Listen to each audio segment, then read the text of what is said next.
School বিডির পক্ষ থেকে সবাইকে আবারও স্বাগতম। মাইক্রোসফট এক্সেল টিউটোরিয়ালের আজকের এই পর্বে আমরা মাইক্রোসফট এক্সেলের কিছু লজিক্যাল ফাংশন নিয়ে আলোচনা করব। তো আমরা প্রথমেই একটা লজিক্যাল ফাংশন দেখি।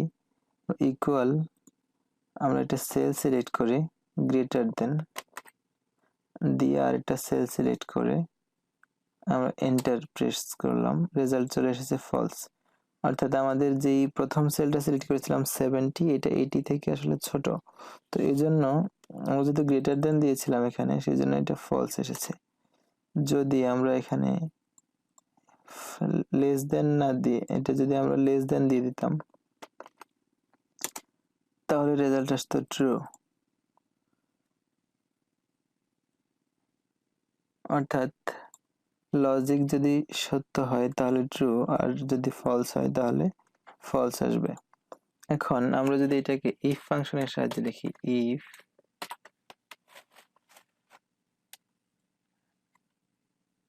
আমরা ফাংশন লেখার জন্য অবশ্যই আগে ইকুয়াল দিতে হবে। ইকুয়াল ইফ, প্রথমে আমরা একটা লজিক্যাল টেস্ট লিখব, এখানে লিখে দেওয়া আছে ইফ এর পরে একটা ব্র্যাকেট দিয়ে লজিক্যাল টেস্ট দিতে হবে। তো আমরা এখানে দিলাম এই সেলটা গ্রেটার দেন এটা, অর্থাৎ 70 যদি 80 এর চাইতে বড় হয় তাহলে ভ্যালু যদি ট্রু হয় তাহলে কি হবে, ভ্যালু যদি ট্রু হয় তাহলে টি আর ইউই ট্রু আসবে, আর যদি এ ফলস হয় তাহলে F A L S E false আসবে। তো আমরা এখন যদি ব্র্যাকেটটা ক্লোজ করে এন্টার দিই তাহলে দেখা যাচ্ছে ফলস এসেছে। এখানে আমরা যদি ছোট হাতে লিখে দিতাম F A T R U E true, আর এখানে হচ্ছে এটাকে আমরা একটা এই টেক্সট হিসেবে স্ট্রিং হিসেবে আমরা এটাকে একটা কোটেশন দিয়ে দিই, আর এখানে আমরা F A L S C false লিখে দিই, তাহলে এটা ছোট হাতের ফলস দেখাচ্ছে। তো আমরা যদি এই ফাংশনটার ভিতরে একটা নেস্টেড ফাংশন লিখতে চাই, সেক্ষেত্রে আমরা একটা ফাংশন জানি ইউ ডাবল পি ই আর আপার, এই ফাংশনটা যদি আমরা এখানে অ্যাড করে দিই তাহলে কি হবে, ইউ ডাবল পি ই আর আপার এই ফাংশনটা দিয়ে আমরা যদি ব্র্যাকেটটা ক্লোজ করে এন্টার দিই তাহলে দেখা যাচ্ছে আমাদের যে ছোট হাতের ফলস লেখা ছিল এটা বড় হাতের হয়ে গেছে। অর্থাৎ আমরা একটা ফাংশনের ভিতরে আরেকটা নেস্টেড ফাংশন লিখতে পারি। তো আমরা যদি এখানে ট্রু ফলস না দিয়ে আমরা যদি দিতাম যে ভ্যালুটা যদি ট্রু হয় তাহলে 1 আসবে, যদি ফলস হয় তাহলে 0 আসবে, তাহলে এখানে 0 দেখাচ্ছে, অর্থাৎ ভ্যালুটা ফলস আছে।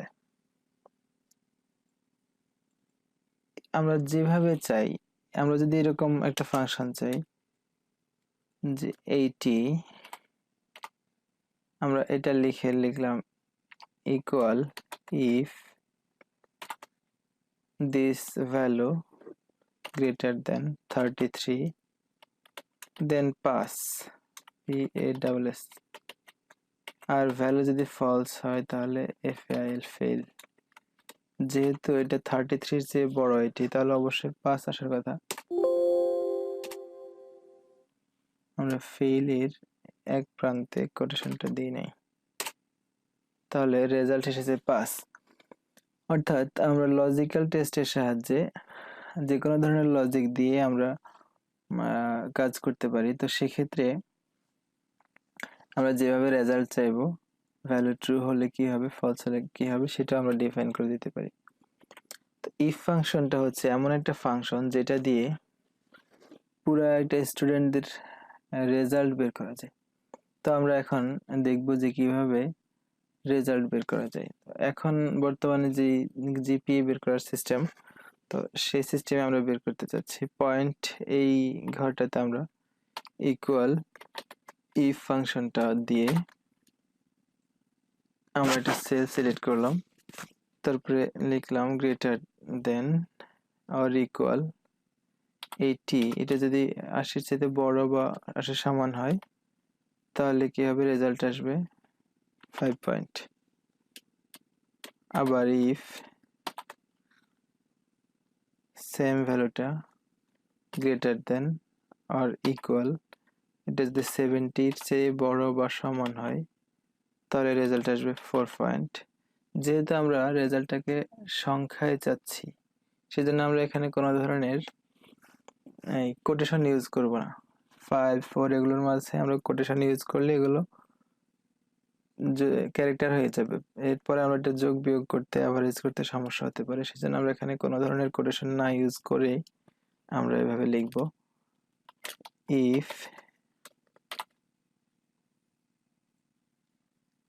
এই কলামটা এই ভ্যালুটা যদি গ্রেটার দেন অর ইকুয়াল 60 হয় তাহলে পয়েন্ট আসবে 3.5।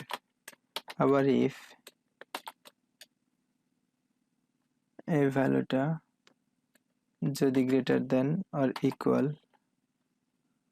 3 হয় তাহলে রেজাল্ট আসবে গ্রেটার দেন 50 হয় তাহলে রেজাল্ট আসবে 3। আবার if this value greater than or equal